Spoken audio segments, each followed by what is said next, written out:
Hey everybody, what's happening? Marc Supsic here. I'm a certified wine professional and also a partner with Wine Still Sold Out.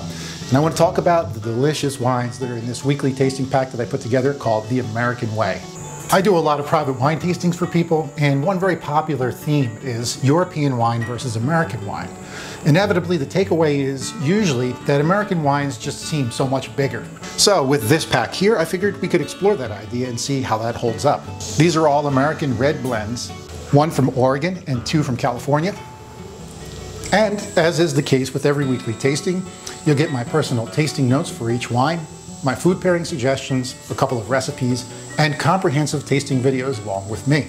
And a couple of fun extras too. So if all of that sounds pretty tasty to you, I invite you to come on over and join us for this next weekly tasting. On behalf of Wine Still Sold Out, I'm Marc Supsic. Cheers.